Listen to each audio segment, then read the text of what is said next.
আসসালামু আলাইকুম। তো আপনারা দেখতে পাচ্ছেন আমাদের রাজবাড়ি। আর এ বাড়িটা কিন্তু সবারই অনেক পছন্দের। আর খোলামেলা পরিবেশ, সবুজ প্রকৃতি, চারদিকে খুবই সুন্দর পরিবেশ। আমাদের বাড়িতে কিন্তু সবসময় ঠান্ডা বাতাস থাকে, যার কারণে মানে ফ্যান লাগে না, এসি লাগে না।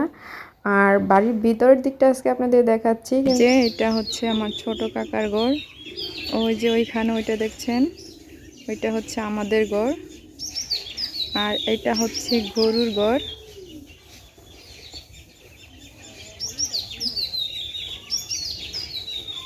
ওই যে আমাদের ঘরে ছাদ দেখুন।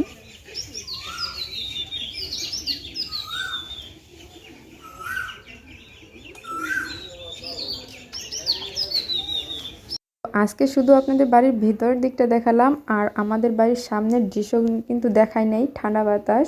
আর ওইটাও দেখাবো, কিন্তু আজ নয়। আর আমাদের বাড়িটা কেমন লেগেছে অবশ্যই জানাবেন কমেন্টে। আর আমাদের বাড়িটা যদি একটু ভালো লেগে থাকে অবশ্যই সাবস্ক্রাইব করে দিবেন। আর চলুন আরেকবার দেখাই আমাদের বাড়িটা আপনাদের।